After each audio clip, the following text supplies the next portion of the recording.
What's up, everybody? Welcome back to the channel. Les Alex here. Today I'm going to be sharing with you 5 baseball cards and players that I am avoiding buying. I am not putting a single dime into. I hope you guys do enjoy this one. If you do, make sure to like this video. And if you're new here and you happen to enjoy it, hit that subscribe button because I'm coming out with brand new baseball card and sports card content almost every single day of the week.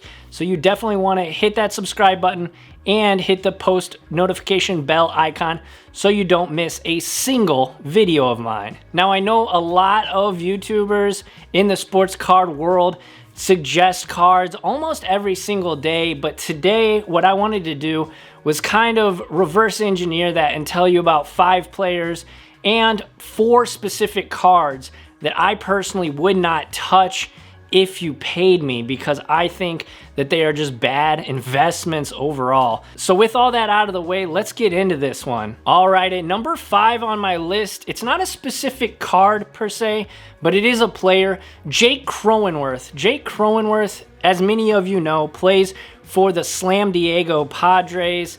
He is having a pretty nice season this year, has 4 home runs, hitting about 300. But personally, he just doesn't excite me at all. And believe it or not, people have actually DM'd me on Twitter if they should buy Jake Cronenworth. And I said, well, personally, I definitely would not. He has had some pops, some important plays this season for the Padres. And yes, the Padres are looking like they're going to make a deep playoff run. But honestly, that's not everything that's important when you're trying to assess the baseball card market right now. One thing that drives the hobbies market of a player is home runs, and he just does not do it for me. He's just not exciting at all. So for that reason, I would highly suggest staying away from Jake Cronenworth. Again, this isn't a specific card, but just the player I would try and stay away from, because I've seen some of the listings on eBay and they're pretty pricey compared to who he is as a player, in my opinion. All right, number 4 on the list is going to be a pitcher. I've talked on this channel before. I think pitchers are starting to be a better investment with the more people coming into the hobby. I think that pitchers specifically doing well this season could potentially be profitable, but Yu Darvish, in my opinion, is not one of them, guys. Yes, he is having a great season. Yes, he is kind of in that conversation for Cy Young. I do believe Trevor Bauer is going to win it if he continues playing as well as he has. But if you look at Yu Darvish career-wise, he's been in the league quite some time now, and he's never really had a big breakout season until now. Yes, he is an above average pitcher and has some all-star games under his belt, but personally, he just doesn't excite me. And maybe it's a bit of a homer suggestion because he is a Chicago Cub, and as many of you know, I am a St. Louis Cardinals fan, but guys, his FIP is above average. His ERA is okay lifetime. So his most recent sale was on September 18th for his PSA 10 rookie card. It was only $23, but still, even at that price, I'm afraid I'm going to lose money. Additionally, he's 34 years old, and like I said, he just hasn't had a very, very good ERA, so I don't think there's any possibility of him ever reaching the Hall of Fame.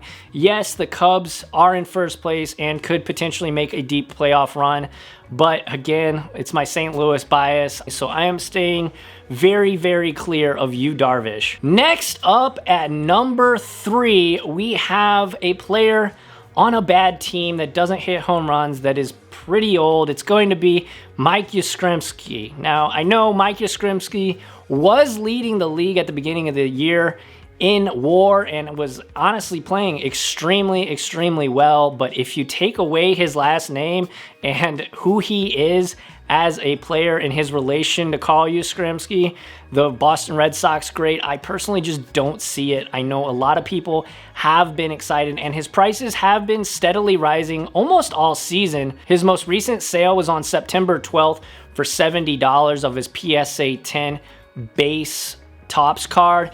And honestly, I think that's just way too much. He's not a power hitter. Like I said, he is already 30 years old and just hasn't done too much in his career to stand out. And of course, he's on the Giants, who are abysmal, super rebuilding mode right now. So that is a player and a guy that I am just steering clear of. He has hit like 9 home runs and is hitting about 285 this year, but still, it's just not there for me. If the Giants were in a different position this season, maybe they were fighting for a playoff spot, I might have to reconsider. But at this point, Mike Yastrzemski just isn't it. I know there are a lot of people who are fans of his and were fans of his grandfather, but just because he has the Yastrzemski name does not mean you should be pouring a bunch of money into this guy, in my opinion. All right, number 2 on the list is going to be maybe a controversial one. I don't know. It's going to be Trea Turner. Trea Turner is a guy that a lot of people do believe is the best shortstop in baseball. I personally think that's ludicrous. But this season, he has been playing very well. He's got 10 home runs and he's hitting .339, which is very, very good for a shortstop. And other than Juan Soto, he is really the only shining spotlight in that Washington Nationals lineup. So because of that, I can't endorse this guy. He's not a power hitter. He's 27 years old, and he's on a team that has 0% chance to make the playoffs this year. Similar to Mike Yastrzemski, if he was a little bit younger and his team was in a better position to make the playoffs this year, I might put a little bit of money into him. His most recent sale on eBay was on September 15th for $62 of his PSA 10 Topps card. And honestly, anything more than like $40 for this card, I think is just ludicrous. I don't think he is going to be in it for the long haul. Now, obviously, I could be completely wrong. Honestly, I could be wrong on all of these players, but I really don't think Trea Turner is worth 60 to 70 bucks. It's just not there for me. Additionally, the guy's never hit more than 19 home runs in a season, which, again, hobby prices are driven by home runs of position players a lot of the times. So for that reason, I just cannot endorse spending $65, $70 after tax and shipping and everything. So for that reason, I am staying away from Trea Turner. At number 1 on my list of players I am avoiding is going to be, and this one is definitely going to be controversial because he's been having a great season. It's going to be Luke Voit. Luke the Nuke Voit, yeah, I just don't believe in him. He has been extremely, extremely streaky. There's been seasons where he's hit a bunch of home runs, and there's been seasons where he's hit 222 and only had like 5 home runs. So for those reasons, I get it. He's on the Yankees. That is the sexy team. That is the team that you want to pick players up on. Even some of their lower end guys end up being worth money. And in fact, his most recent sale on September 23rd, his PSA 10 Topps card sold for $140. $140. Guys, this card in July you could have got for right around 30 bucks. It's mind-blowing. I am a Cardinals fan. We did trade him to the Yankees. There was a season where he struck out more times than he played in games. He had like 118 games and he struck out 148 times that year. That's so bad. I know that in the league today, you can strike out as long as you hit the long ball. But honestly, Luke Voit is not it. He's 29 years old. He's wildly inconsistent. At best, he's like a Joey Gallo. And honestly, would you pay $140 for a Joey Gallo rookie card? I know I want it. I get it, though. He is on the Yankees, so that is going to naturally raise his price. If the Yankees have an early exit in the playoffs, his cards are going to drop like a rock. I am staying so far away from Luke Voit that it's not close. He is definitely going to be the number 1 guy I am staying away from heading into the postseason this year. So that's it. That's the video, guys. Thank you all so much for watching.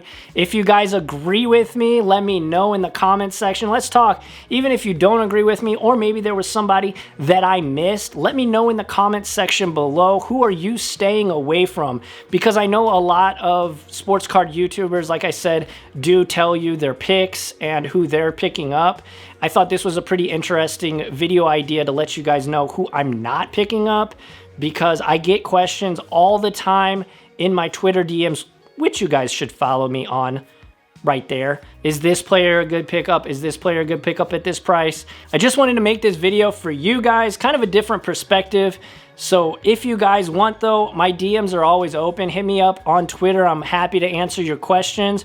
And hit me up on Instagram. I love to communicate with you guys, love to chat it up with you guys. And if you guys are interested, you want to join a community of like-minded sports card enthusiasts, hit up the Discord server. It'll be right down there in a comment. Feel free to join. It's an open community. We've got a lot of awesome people in there. So hit that up and let's chat, let's talk. You can talk with me one-on-one or chat with a lot of the great people in that community. And if you really want to help support the content, use that eBay affiliate link in the description as well. I get a small kickback and you're already shopping on eBay, so it's a great way to help support the content. And if you made it this far, hit that subscribe button, join the team, get in that comment section. I appreciate you. We are charging towards 3,500 subscribers. It feels like I'm gaining subs every single day. I thank you all so much. And until next time, keep cracking packs, keep collecting. I will see you all in the next one.